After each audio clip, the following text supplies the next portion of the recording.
What's up, guys? I'm BTC. We finally got some new Overwatch content.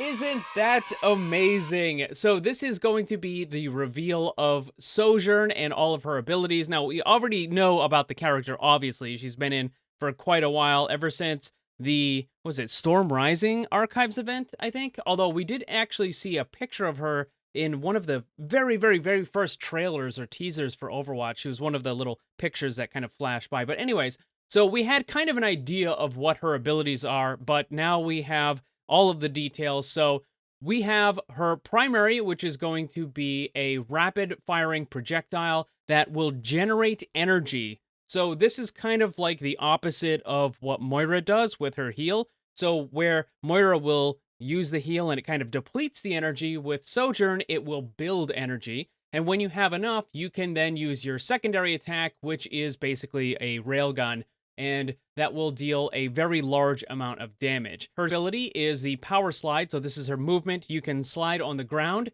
and if you cancel it, you can jump very high into the air.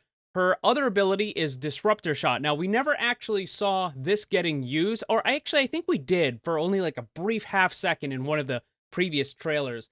We saw that she had the Disruptor Shot, and we didn't know what the name of it was.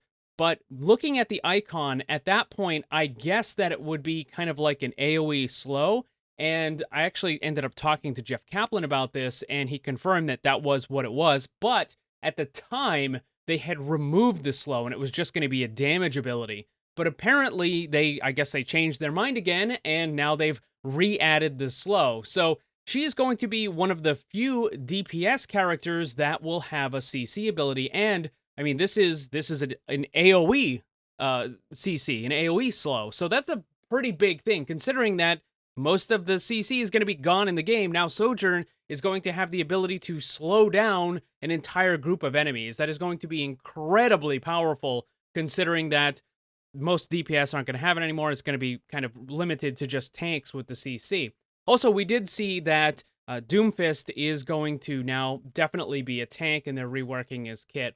So that it will be interesting to see. And then Sojourn's ultimate is called Overclock, and the railgun energy will auto-charge for a short duration, and charge shots will pierce enemies. So with the normal railgun, then you have to constantly deal damage with your primary in order to build a charge, but with the ultimate, it just generates automatically, so you'll be able to activate it quite a few times over that short period, and again, it will hit everything that it goes through. So it's like a fire strike, where it will just keep going through one target and then into the next and into the next and next and so on and so forth. So this looks like a pretty interesting character. I think she's going to be quite powerful, especially with that railgun, because you're going to have what is effectively a sniper level type attack that is going to be on a very high mobility type character, right? Like, she's not super mobile, but she definitely has a good amount of mobility. She has the ability to, jump pretty high. She can get onto other areas and stuff. And so she's got a good primary attack. She's got a slow, and she basically has a sniper weapon as kind of a backup. So I have a feeling that this character is going to be very powerful, particularly at the upper bracket. I wouldn't be surprised in the slightest if we end up seeing a bunch of nerfs on this character, like, within the first month or two. Because this does seem like you're giving a lot to this character, right? Like, you've got good mobility, you've got vertical movement as well, you've got a good primary attack, you have an AoE slow, and then you also have basically a sniper attack. So this is a lot to put on a single character. Now, some of you might be wondering, where have I been? Because I haven't posted on this channel in like 2 months. And the reason is because there just wasn't anything to really talk about with Overwatch. I mean, we had the Lunar New Year, which was just garbage. And then Blizzard just decided not to do the Archives event, like, altogether. They just didn't do it. And then we had the anniversary, which is currently going on, which is basically lazy, right? Like, it's just reusing old skins. Now, here's the thing, though. I actually like the skins that we have for this year's anniversary event, because I like the kind of, like, the black and the white skins, that sort of thing. So, like, with Sojourn, I like the way the character looks, with the, the white uniform and the white hair. I don't know what it is, but every single time I make a character in, like, any kind of RPG or MMO or something, I always give them white hair. to just always, like, all my Skyrim characters, all my World of Warcraft characters, like, everything that I ever played, they always have white hair. So anyways, I actually like the new anniversary skins. However, I think that that sort of stuff should be done in addition to the regular content. Like, you should have, 5 legendaries, and then, hey, we're gonna give you an extra 3 remix skins.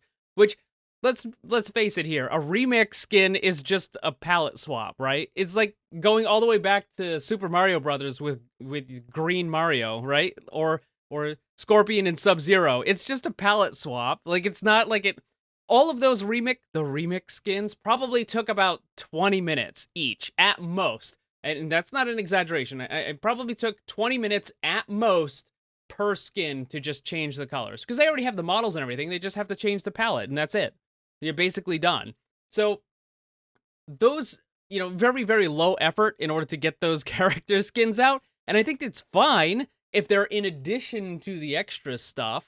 And that sort of thing would be great. I would like to see more of those recolors and the palette swaps and stuff. I mean, some of the characters already have like palette swaps for their legendary skins. Like May has a couple, Tracer has a couple, Torbjorn has a couple. Like, the palette swaps are fine. It's just, don't treat it as if it's, completely original content or anything like that. And also, charging the full price, 3,000 credits for the recolors? Yeah, no, I think that's yeah, that's a bit much. Anyway, so I haven't, completely abandoned the channel or nothing like that. I'm actually making quite a bit of content on my other channel, Clip Coin, which you can find a link for that down below. I do reviews for TV shows and movies and stuff, and also I just recently built a wood shop that I'm going to be making stuff that I don't know. I don't plan on making a woodworking channel or nothing like that, but that's been taking up some of my time. Anyways, the point is more Overwatch content will be coming up. I actually do have a couple of character concepts that are all done. I just haven't uploaded them yet, so I'm just working on that. But anyways, so this new character does look pretty cool. I actually like the way that Sojourn looks. I like her kit. I think it's maybe a little too strong, but we'll have to see. What do you guys think about it? Let me know down below.